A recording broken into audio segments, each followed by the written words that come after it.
Ladies and gentlemen, good day and welcome to the Container Corporation of India Limited Q1 FY26 earnings conference call hosted by DAM Capital. As a reminder, all participant lines will be in the listen only mode and there will be an opportunity for you to ask questions after the presentation concludes. Should you need assistance during this conference call, please signal an operator by pressing star then zero on your touchtone phone. I now hand the conference over to Ms. Bhumika Nair from DAM Capital. Thank you and over to you, ma'am. Good morning, everyone, and a warm welcome to the Q1 FY26 earnings call of Container Corporation of India. We have the management today being represented by Mr. Sanjay Swarup, Chairman and Managing Director. At this point, I'll hand over the floor to him for his initial remarks, post which we'll open up the floor for Q&A. Thank you and over to you, sir. Thank you, Bhumika. Good morning to you all. I am joined by my directors, Director Projects, Mr. Ajit Kumar Panda, Director Domestic, Mr. Mohammad Azhar Shams, Director International Marketing and Operations, Mr. Vijay Kumar Singh, Director Finance, Mr. Anurag Kapil, and PED Finance and Company Secretary and CFO, Mr. Harish Chandra. So I'm glad to announce that Board of Directors has approved the dividend of rupees 1.60, that is 32% on share of rupees 5 par value. That is because of the good performance given by the company. Throughput in Q1 of FY26 has been 1.29 million TEUs, which is all-time high for any Q1 in the company's history. Throughput growth has been excellent, 11.3%, in which EXIM's contribution is 12% and domestic's contribution is 9%. And India's international trade, merchandise trade also has seen a growth of 2% in EXIM, in exports, which is $112.17 billion US, and 4% in imports, which is $179.44 billion US in Q1. Domestic, we saw a subdued performance. There are primarily two reasons for this. First is the delay in supply of tank containers by Messrs. Braithwaite, and we were banking on it, and there has been some delay because for the first time they have been manufacturing such containers. And second is the low margin traffic that we have not picked up consciously because basically our philosophy is to give good performance to good service to our customers while keeping the margins intact. We saw a good increase in market share, 200 basis points at JNPT, and market share was unchanged at Pipavav port. Rail coefficient, we saw increase at Mundra as well as Pipavav, which is a good news for us. Rail freight margin, I'm glad to announce that despite increase of our market share, we have not sacrificed the rail freight margin and operating margin. Rail freight margin increased from 24.36% to 26.96%. Operating margin increased from 28.58% to 29.81%. And there is a growth in operating income, 2.5%, growth in PAT, 1%. It is slightly less as compared to physical volumes. There are basically 3-4 reasons for this. First is the volume discount data. It was reconciled in Q1, and there were some reconciliation figures for that. Second is the increase in staff cost. It was due to the one-time award that we declared for good performance of our staff, which was reflected in this quarter's expenses. Third is the decrease in lead in EXIM by around 4%. The basic reason for this is less demand in North India.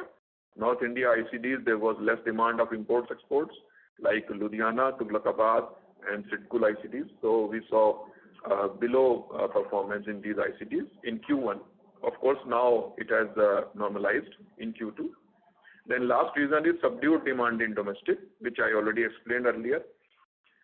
We saw a very handsome increase in double stack rakes, 11.2%. We have done 1505 rakes this quarter as compared to 1353 rakes in last year, same quarter. We are continuously increasing our infrastructure. In this quarter, we have commissioned 5 high-speed rakes, and we have procured 1,500 containers for our domestic use. Capex achieved in Q1 is rupees 202.5 crores, and our Capex budget for this financial year remains intact at rupees 860 crores. We will do a mid-year review after Q2. Target for 2028 remains same, 100 terminals, 500 plus rakes, and more than 70,000 containers. I am glad to announce there is an excellent growth in EXIM stream. It is likely to continue and will further increase. We'll see a quantum jump with commissioning of WDFC up to JNPT by December 2025.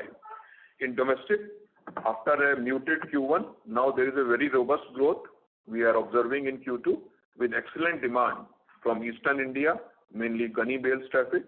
Then our new terminal at Morbi, Rafleshwar in Gujarat also will give boost in business. Then bulk cement in tank containers, which is a new product. And we are happy to announce that we have loaded first rake on 30th June 2025, and industry has given a very positive response. We are going to get another rake by Braithwaite in this month only, and this will further contribute to our domestic traffic. Exports growth has been good in auto parts, 22% growth, rice saw 12% growth, and ready-made garments 14% growth. Imports, there was a good growth in aluminium scrap 8%, stainless steel 17% growth. We have commenced EXIM rail service from Hindustan Zinc Siding at Chanderia to Mundra Port, which is a new service we have started. And there has been a good increase in direct port delivery movement also, almost 18% growth we have seen. Then there is a very good growth in imports at various ports that we have observed. Overall, there has been a 12% growth in imports in this quarter. Mundra saw a growth of 8.4%, JNPT 19.3%, and Chennai 19.4%, Vizag port 29%. So there is a very good growth in imports that we have observed in this quarter. And another good thing is there has been substantial decline in empty running of flats as well as empty containers, both in domestic and EXIM. Total empty running cost decrease was 13.7%, and which has contributed in a positive manner to our bottom line. And I would like to inform another landmark achievement that were achieved by the company. We signed an MOU with the RHS Group of Dubai for end-to-end logistics solution, and containers of Concor are now moving across the shores of India. Till now, we were giving service only up to our ports, but now they have crossed the ports and they are reaching Dubai, and we are able to give end-to-end service to our customers. Several containers have moved to Dubai, Sharjah, and other parts of UAE, and very soon we will be starting such service to other countries like Singapore also. I would like to mention again that we are in touch with big corporate houses, Tata, Jindal, Vedanta, JK Cement, LT Food, and they have shown a positive attitude for giving more and more business to Concor. So mostly it will be in domestic.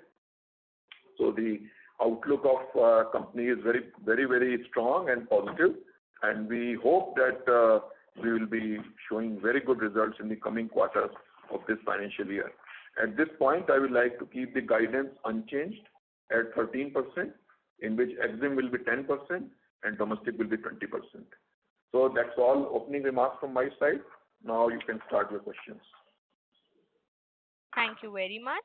We will now begin the question and answer session. Anyone who wishes to ask a question may press star and one on their touchtone telephone. If you wish to remove yourself from the question queue, you may press star and two. Participants are requested to use handsets while asking a question. Ladies and gentlemen, we will wait for a moment while the question queue assembles.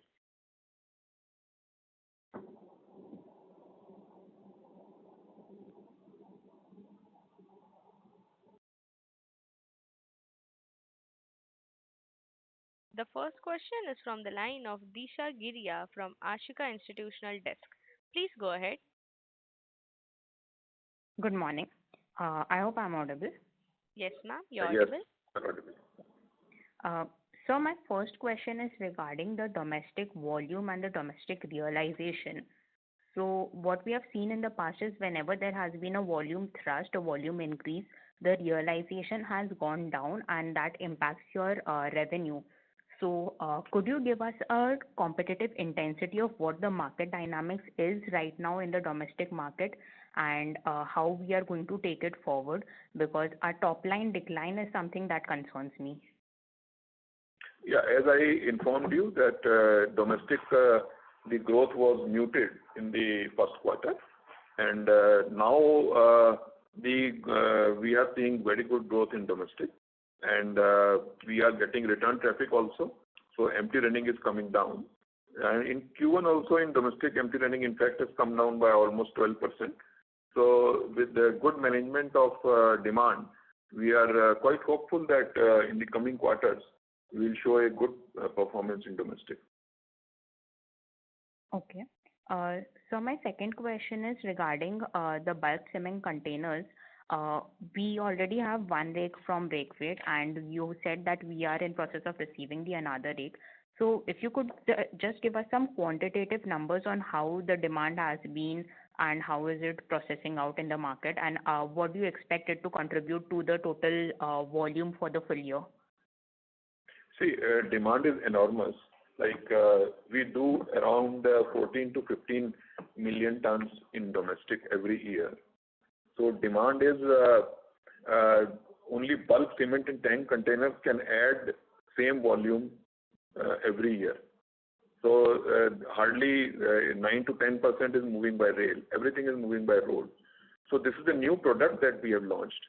So because now the containers are getting manufactured, so as soon as we start getting containers from, we have apart from Braithwaite, we floated an open tender, and one private company is also manufacturing some containers for us. So from both the sources we will be getting. But now because in this there is a monsoon time now, so cement, as you know, construction activities are not carried out in this time. So cement loading drops during the Q2 period also, when monsoon will end in September. Then from Q3 onwards, we can see a very good growth in bulk cement loading, and we will get containers from private vendor also, from which we have ordered. So Q2, of course, bulk cement loading will not be much because of the monsoon, and from Q3 we can expect very good loading in bulk cement. Okay, sir. So if I can ask one last question, the employee cost you mentioned it's a one-off for this period. So going forward for the other quarters, can we expect the normative range of employee cost how it had been in the past years? See, this was actually aberration that we announced an award. But normally, as I told you, as you are aware, of course, that our employee cost is usually around 5% of our turnover. So we will be ending the year on that number only. Yes, sir. Okay. Thank you. I'll join in the queue for other questions. Thank you. Our next question is from the line of Ms. Bhumika Nair from DAM Capital. Please go ahead. Yes, sir. Sir, first, if you can just share the originating volumes for both EXIM and domestic. Yeah, I will tell you. Originating volume for EXIM 531,099, domestic 121,624, total 652,723. Sure, sir. Thank you. Sir, in terms of the you spoke about one-time employee. How much would that award be, and which would have led to a higher employee cost this quarter? We gave 1 month salary to them. You want number? Yes, sir. The one-time cost number. Around 18 crore rupees. Okay. And you also spoke about, volume discount that happened in the first quarter this time. Sir, what was that amount, and, how should we look at it going ahead? See, actually, that was as I told you, that was a one-time, that was an, you can say, reconciliation kind of thing. that was done. So normally, 30. So it will have around 1% impact, you can say. 1% of revenues. Yes. Total revenue, sir, all put together? Right. Okay. So around, roughly only for the quarter, so about 21 crores. Yes, 21 crores. Okay. Understood. So the other thing was you spoke about lead distances coming down because of the demand being a little weak. A, can you give the lead distance, and B, how is the demand now panning out? In particularly, in the month of July, August, how are you seeing the outlook in terms of the movement of volumes? Yeah, now the lead distance is for this quarter. For EXIM it was 688 kilometers, and domestic it was 1356 kilometers. Total 792 kilometers. So now the demand is very good, as I told you in Q2.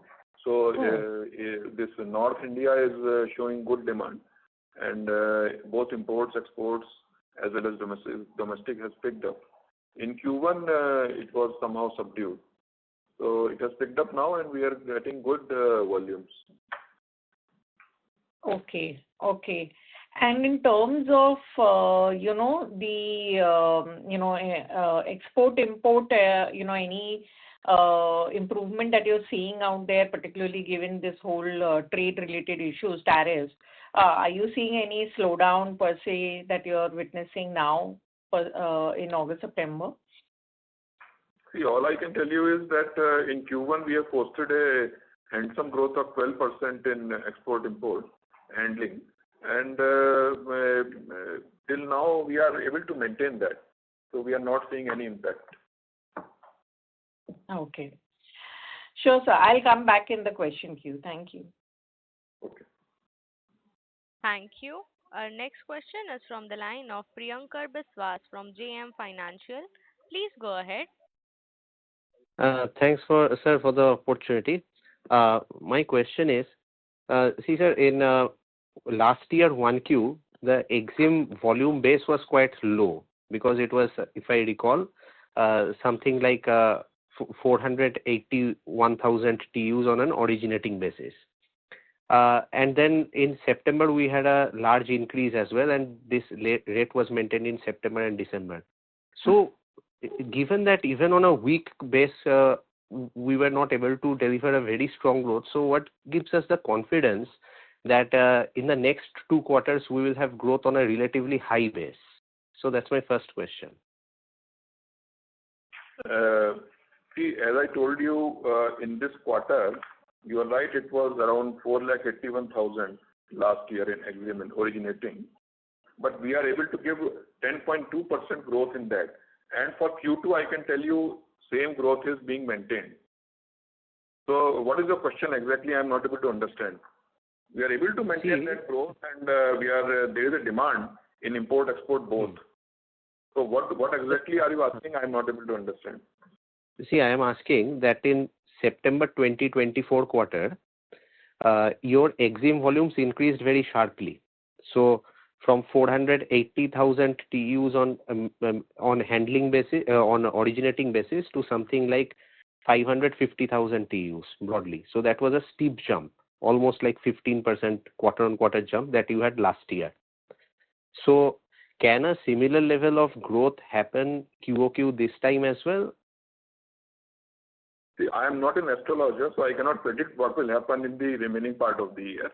All I can tell you is there are good indications that there will be a very good growth in this financial year also. What will happen, I don't know. I can only see the market forces that are operating and what volumes we are getting because of our various policies. So it is giving us results. Even in this Q2, I am telling you, we are maintaining the growth of Q1. Okay, sir. And sir, if I may add another question, can you just comment on the pricing landscape? So what I'm essentially trying to see is, what is the, how does our pricing stand, let's say, versus other CTOs on the same routes, and what is the comparable pricing for roads, given that the diesel prices have been sort of stable? If you can elaborate on that. See, pricing normally, what we do is when we do pricing, we take, of course, road rates into comparison. We don't see what our CTOs are offering because our service levels are completely different from them. Normally, I will not like to comment on how they are pricing their products. But the very proof that we are able to maintain 55 to 60% market share, and it proves that whatever pricing, whatever service levels we are able to maintain, customers are using our services. What model they are following, I cannot comment on that. So, sir, if we benchmark against roads, so diesel prices, I was saying, was sort of being stable. So, can you comment how has at least wherever you have direct roads competition, what is the sort of differential we have vis-a-vis roads on a general basis? And since you are also offering, let's say, first mile and last mile at several places as well. So on a total delivered basis, I mean from door to customers, so how does our offerings compare versus, let's say, pure roads? As I already told you, since we are able to attract traffic, so that means we are competitive. More than that, I cannot disclose in the conference call. These are commercial decisions of the company. It cannot be put in public domain. Thanks, sir. That was all from my side. Okay. Thank you. Our next question is from the line of Achal Lohade from Nuvama. Please go ahead. Good morning, sir. Thank you for the opportunity. Sir, I just wanted to check in terms of the first mile, last mile, what is the mix in 1Q and how do you see it changing, and what kind of impact does it have in terms of the, profitability or profit contribution? The first mile, last mile, we are able to do of a total volume, around 35%, we are able to do first mile, last mile. In Q1 also, we are able to do 35%. Now we are going to scale up. And we are not looking per se at a very high profit margin on this segment, but we are using it as a, you can say, marketing tool to attract more and more business to our fold.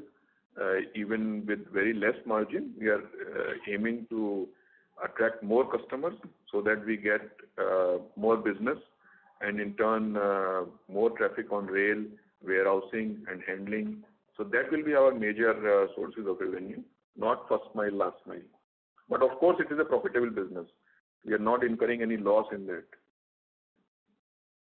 And is it fair to say that this first mile, last mile revenue would be what, 5-7% of the handling revenue, total revenue? Would that be a fair assumption for the EXIM revenue? Or it would be even lesser than that? Yeah. Yes. It is around 5% of total revenue. Yes, you are right. Of total EXIM revenue, you mean, right, sir? This is more for the EXIM you're talking about, or you're talking about the... No, I am talking about the total revenue. It was around 98 crore rupees for Q1. So it is almost for the total revenue I'm talking about. This first mile, last mile is for EXIM domestic both. Right. Understood. The second question I had, sir, if I look at the segmental revenue, what you have given, and the volume, what you have given for the EXIM, I get a realization of roughly around 26,000. So that's declined about 4% YOY. Any particular reason? You did mention the lead distance, the North Cargo. Is that the only reason, or you think there is an element of the discounting part will also play out in this realization aspect as well, right, sir? The volume discount, what you mentioned? Yeah. So actually, you have mentioned correctly. Lead is the only reason. Because of the 4% decline in lead and less demand in North India, that was the only reason for less realization. And how about the volume discount reconciliation you mentioned? That would have had an impact on the revenue and hence the realization, right, sir? Volume discount reconciliation, of course, will have some impact, but major reason was the decrease in lead. Understood. Sir, if you could help us with the market share for port-wise and also the port mix, if you could, sir. Yes. At JNPT, our market share is 58.39% in Q1. Last year it was 56.02%. Mundra Port, it is 36%. Last year it was 38%. Pipavav, it was 49%, same as last year. And aggregate, sir, would you have? Overall India level? Overall India level, India level, our market share, EXIM domestic combined, was 53.6%. Sorry, only EXIM, sir, if you could help with that. Only EXIM is 53.1%. And the last year, same quarter, sir? Last year it was 55%. Understood. And the port mix, if you could, sir? Port mix means Concor volumes from ports. Yeah. JNPT contributed 35%, Mundra 35.3%, Pipavav 8%, Vizag 6%, Chennai 4.8%, Vallarpadam 5%, rest all were small, like Ennore 2%, 2.1%. Got it. And MT's cost, if you could help us, the absolute number for domestic EXIM, sir? Yeah, it was EXIM. It was 27.69 crores, domestic 65.64 crores, total 93.32 crores. And these are sustainable, given the way things are evolving. Have I understood right, sir? Yes, these are sustainable. Perfect. Thank you. I have more questions, but I'll fall back in the queue, sir. Thank you so much. Okay. Thank you. Our next question is from the line of Anupam Goswami from B&K Securities. Please go ahead. Hello, sir. Sir, you mentioned about some volume discount in the Q1. How do we take the realization for the rest of the quarter? And given some demand being muted in the first quarter, are we seeing that pent-up demand coming in the 9 months? The reconciliation was done only in this Q1, as I told you initially. And now we are seeing good demand. There won't be reconciliation now. So we can expect good numbers from Q2 onwards. And sir, so clarifying, sir, so we don't expect any much broader discounts in the next Q2 onwards, right, sir? And then employee cost will also be extra cost that was award that was given. It was only in this quarter. That also will not be there in the coming quarters. So all these were one-time things. Okay. Sir, and double stacking now been increasing. Should we expect how much of the total volume, if we can get some unit economics in that, how much of a margin improvement should follow in the next, let's say, in the coming years? What exactly? I'm not able to understand your question. Sir, double stacking now that we are increasing, where do we see that going and how much of a margin improvement can follow? See, double stack actually already every year we are going almost 20 to 25%. This year also we are going 11.2% growth we have seen. So now double stacking will see around this growth only, and from when the JNPT comes on double stack by December, then from Q4 of this financial year we can see some real growth in double stacking. Okay, sir. Okay. So JNPT, we don't see any further delay as of now? No. I think it is going to be commissioned by December 25. Okay, sir. Thanks. Thank you. Thank you. Our next question is from the line of Max Condania from Jefferies. Please go ahead. Yeah, hi. Thanks for the opportunity. That's just Condania here. Sir, my first question is if you can help us maybe understand this volume discounting part a bit better. I mean, what happened? Why was it given? And how should we read it for the coming quarters? Although, I mean, can you throw some color and what extent of it has been reflected in the EXIM or the domestic segments? That's one. And two, couple of bookkeeping questions, if you can help us with the lead distance and the air freight margins for the last quarter. That is 1Q25, please. As I told you, we are seeing very good growth in EXIM. It will continue. Plus, domestic also from this quarter onwards, we are seeing a good demand and good growth we are able to maintain. So this will increase our volumes, and which will be we will be able to achieve the guidance that I gave you at the start of financial year. So this will translate into good financial numbers also in the coming quarters. And lead distance is, I told you, it was 792 kilometers for this quarter for the company. What other bookkeeping question do you want? Sir, I was asking for the last 1Q FY25, last quarter, the lead distance and rail freight margin. Rail freight margin? Yes, for the last quarter. Not 1Q26, but 1Q25. It was rail freight margin was 24.36%. This year it is 26.96%. Sure, sir. Sir, I mean, just to understand that volume reconciliation part, I mean, what was the reason why it was given? I mean, is it like a rise in competitive intensity and therefore you had to provide discounts, or what exactly happened? If you can help us understand that better, please. Sorry, it was a little unclear for me. This volume discount reconciliation is normally that we pay to our shipping lines and our customers to, that's an incentive kind of scheme. If they give more volume, they get more discount. So these numbers are calculated, and at the end of the financial year, sometimes it spilled over to the next quarter for making payments to them. Reconciliation takes some time, and that is the only reason. So are you saying that these are actually discounts given in the last financial year but are reflected now? Is that the way to look at it? Actually, these are the discounts which were for the volumes offered in the last financial year. I would like to put it in that way. Okay. And I mean, the reason I'm harping that on this realization part and the discount part is because one of your smaller peers also reflected a decline in realization. So just trying to understand if at an industry level you are seeing a pricing aggression kind of thing. No, it is not that.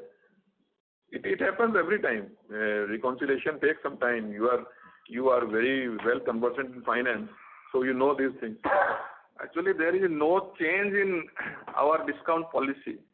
Whatever discount has been given, the figures were being reconciled with the customers. After reconciliation, their bills are settled. So that takes little time. So that happened. There has been no change in volume discount policy. The policy remains the same. So we don't expect any adverse effect this year. Okay. Sir, can you speak a little bit about the outlook on the container? You did speak that the EXIM growth is good, but do you see any challenge amidst whatever is happening on the tariff side globally and all that? So what is your reading on that side? If you can throw some color, please. Till now, we have not experienced any effect on our volumes as a result of tariffs. But we should be very optimistic. I can only say that if one door is closed, there are several other doors which can be opened. I think you will understand. Sure, sir. Thank you very much and all the best. Okay. Thank you. Thank you. Our next question is from the line of Krupa Shankar from Avendus Spark. Please go ahead. Good afternoon, sir, and thank you for the opportunity. My first question will be on the land license fee. Just wanted to get a sense around any decisions taken with respect to surrendering of some of the unused land and reducing this LLF cost, which we were contemplating last year. So any thoughts around that? That is as I told my earlier conference calls also, that is a continuous exercise being done by our company, that wherever we find that land is surplus, or if we come up with a terminal near the existing facility or which is catering to the same hinterland, then we immediately surrender the land. So that process is continuous. Like in Jodhpur, we have a terminal at Bhagat Ki Koti. Now we are coming up with a new terminal at Sarawat. So we will surrender railway land at Bhagat Ki Koti and we will have our own terminal at Sarawat. So this is a continuous exercise that we are undertaking. So that is why you can see that despite the formula of 7% growth in LLF every year, we are able to maintain the same number that we are paying to railways. This is the only reason. Understood. My second question would be the domestic side of things. While I do understand that there are certain challenges with respect to volume growth coming in the first quarter, and we are quite optimistic about the second half.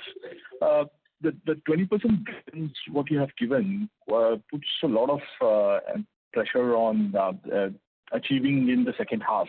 So just want to get some more sense that are there any other efforts you are trying to incorporate, for example, catering beyond cement into others or so on, to deliver 20% growth for the year in domestic? I will request my director domestic, he will take this question. Actually, as our CMD underlined that the growth in the domestic has been subdued. So there have been reasons to it. That one was that we have been banking on the supply of tank container for cement. Movement of cement in loose is having a very great demand. Around 70 to 80 million of loose cement is moving in the bulkers. 1,000 container order we have given 500 to Braithwaite and then 500 to in the open market. So first rate we have got that got delayed basically, and the second rate we are going to get in this month only. These are the two rates, and the 500 tank container orders we have given to Batan Fabricator, a company in Ahmedabad. So they have assured us that within 2 to 3 months they shall be starting supply of their container. The first rate we shall be getting within 3 months. So I think combined this is one aspect where we are going to get the traffic, and that there is no dearth of the demand with respect to movement of bulk cement in tank containers. Now the second is the movement of liquid cargo like caustic soda, benzene and all those. We have been in talk to customers, and we are likely to get additional traffic with the movement of liquid in the tank containers. And then we have been basically trying to tie up with the big corporate houses for offering traffic directly to container corporation. So our CMD has met the top bosses in JK Cement, and sir had a meeting with Mr. N. Chandrasekaran also of the Tata Group some few days back, and sir had a meeting with CMD SAIL also. So I think to boost the domestic traffic and then get and then ensure a growth, whatever guidance sir has given.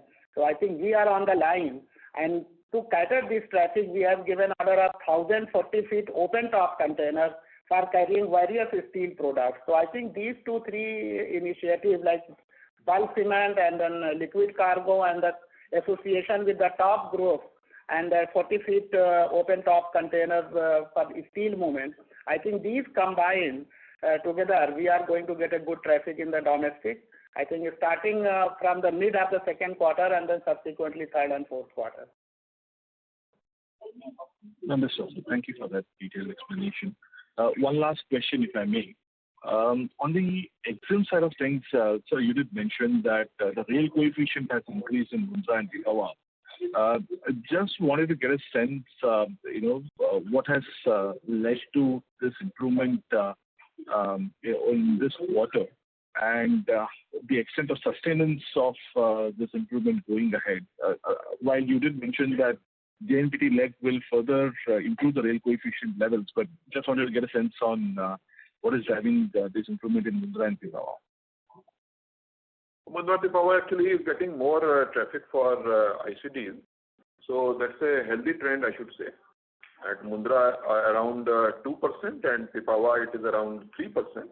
we have seen a growth in Q1, which is a good trend, and that means more and more business is coming on rail, which is good for the country. And it's a green mode of transport, so we have to encourage more and more movement on rail. All right. Thank you for answering my questions, and all the best. Thank you. Thank you. Our next question is from the line of Aditya Mongia from Kotak Securities. Please go ahead.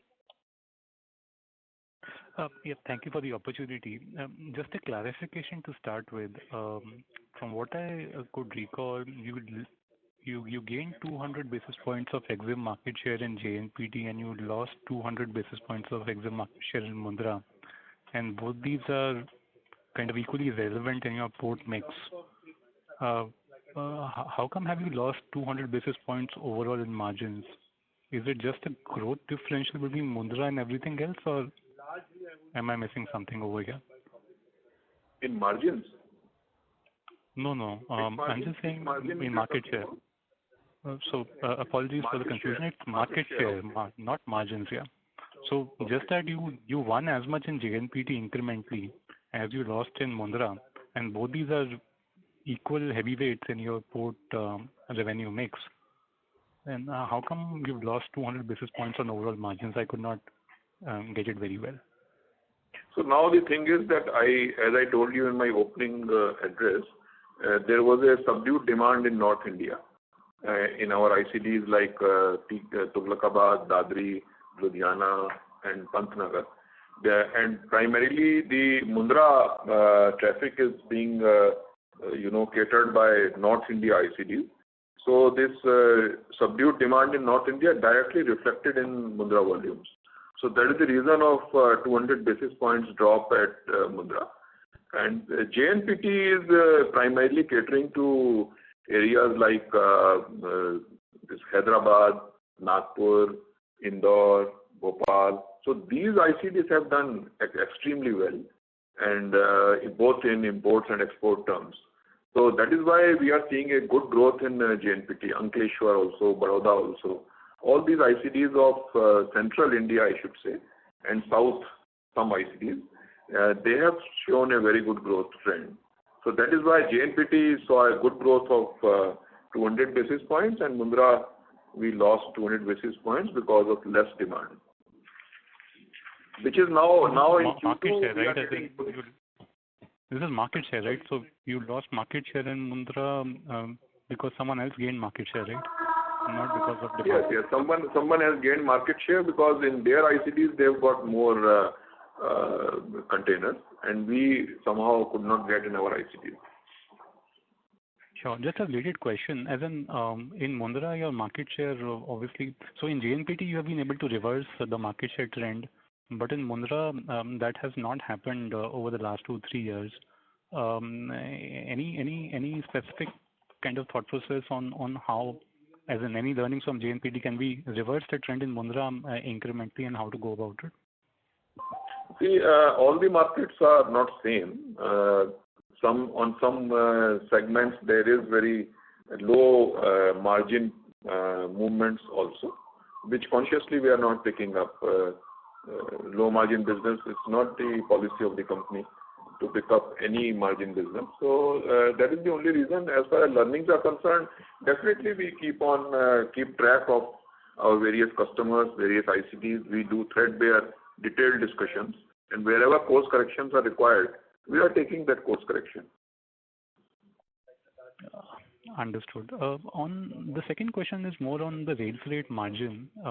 As in obviously it's handsomely improved. What are the reasons driving the same, and from here on to go up from 27%? As in what else can happen? See, the 2-3 reasons are there. First is the reduction in empty running cost, which I have already explained, and due to the excellent planning of our operations team. Then double stacking has also increased, which has also contributed to the bottom line in rail freight margins. Then we are able to do related thing is that we are able to do both side movement in domestic, which is also increasing. And in EXIM also we are getting imports, exports both. So these are the various factors that contribute to improvement in rail freight margin, and 27% rail freight margin is very good, I should say. And let us hope that we will be able to maintain this. Sure. Just a related question, as in we've seen rail freight margins go up. Obviously, there's a domestic component. I'm assuming there's an EXIM component as well. But then we have lost market share on the EXIM side. And does the company think through or see merit in using the pricing angle in some form to retain or regain back market share on an overall basis in EXIM? Yeah, actually, we keep on working. Working on that, and we are doing strategically where to trigger where to play with our rail freights and tariffs and all. So, and where we can give discounts to get more volumes. That is a continuous exercise that we are doing, and but we don't drastically reduce our margins to gain volumes. We try to enter into a contract with big players, like I told you, big corporate houses, and then based on some signing of some contract or some agreement with them, we give them some special rates or special discounts. These are the policies that we adopt to gain our volumes. Randomly, we will not bring down our tariff so that we can get more volumes. We don't work on that philosophy. Maybe just a last question from my side, and then I'll fall back into the queue. On the domestic side of things, has the market shares shown any change over the last 1 year? And if so, what were the reasons, if there is any meaningful change that has happened on a YOY basis in the domestic side of things? Domestic, actually, we saw a drop in our market share, which was a very big drop. And the reason, as I told in my opening remarks, that low margin traffic consciously we have not picked up in domestic, and we are facing intense competition from PCTOs, and because of the policy that we will not pick up the low margin business, somehow market share has dropped. I'm sorry, I missed the number. If you could just repeat the fall, and is it the same competitor in EXIM that is hurting you on domestic? Those would be my final things. Thank you so much. Number is last year it was 57.7%. This year is 55%, and I will not like to take the name of competitors. That will not be fair. Got that. Thank you so much. Thank you. Thank you. Our next follow-up question is from the line of Achal Lohade from Nuvama. Please go ahead. Sir, just a small clarification. So you said the market share in Mundra actually dropped, and as much we have gained in JNPT. And the mix is similar. So how come we dropped as much at the overall EXIM market share, sir? Okay.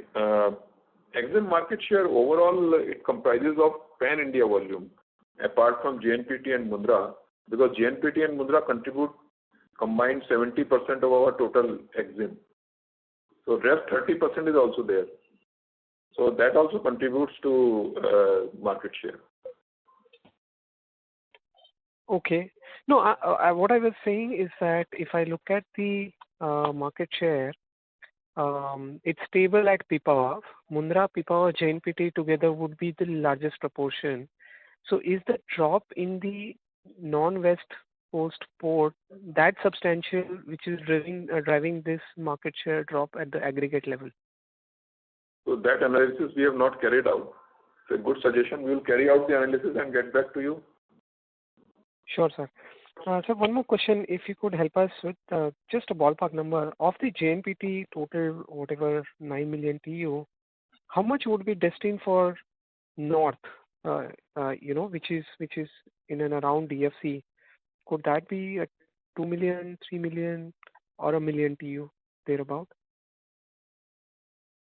This question also I cannot reply now. I don't have the data with me right now, but we can reply to you separately. Sure, sir.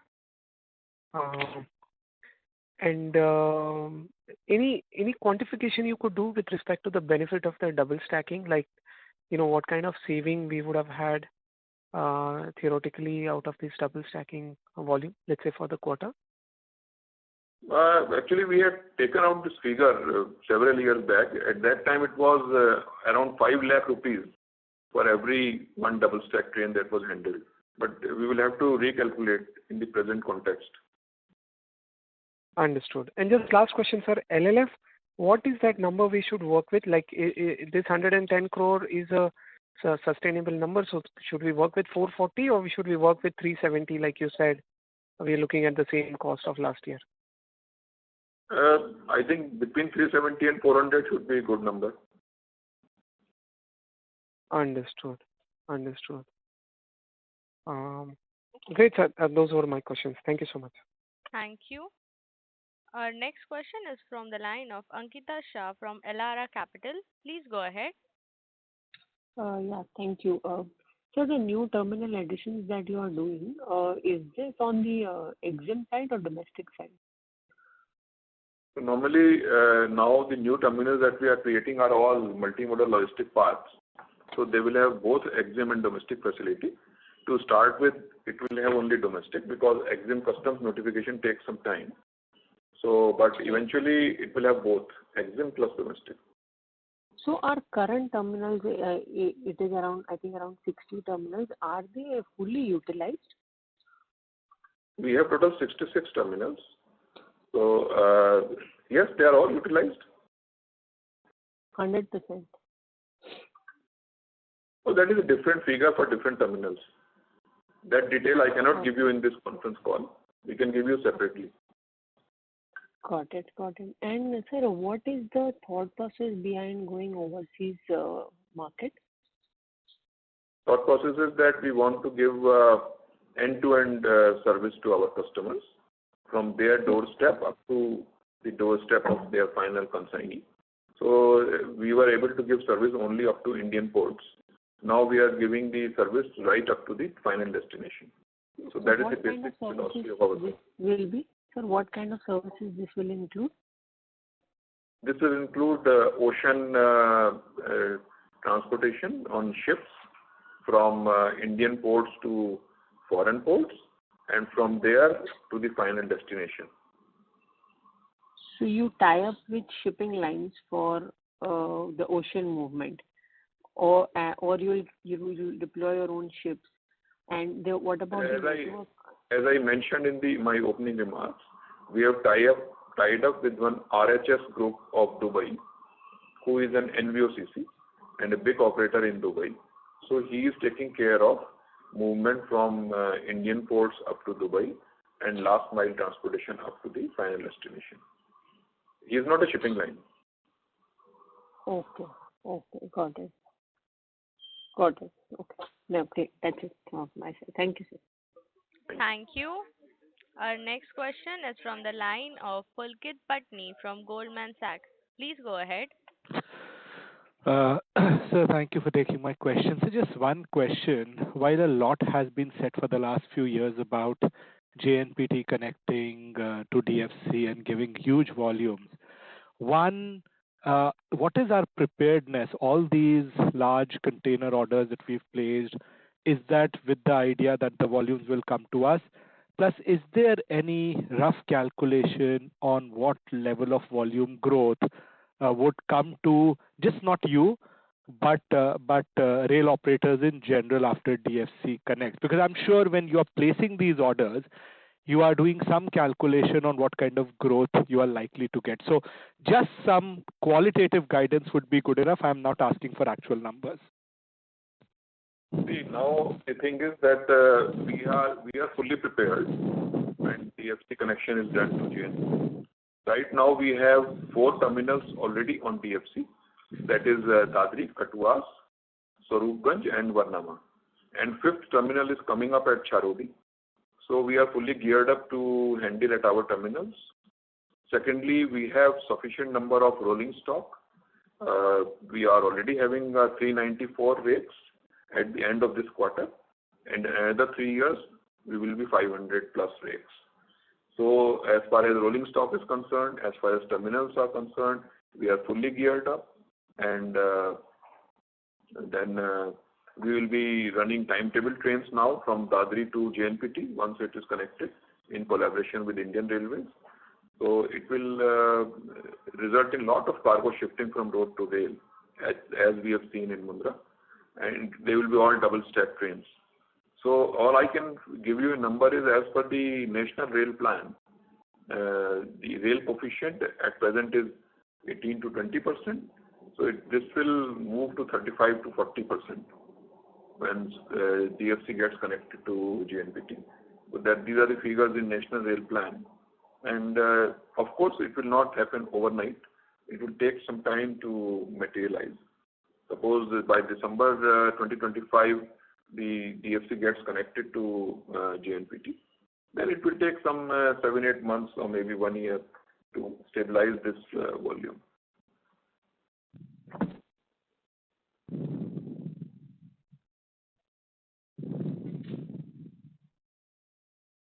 I hope I have clarified your question. Yes, sir. That's useful. Thank you. Thank you. Our next question is from the line of Anupam Goswami from BNK Securities. Please go ahead. Hi, sir.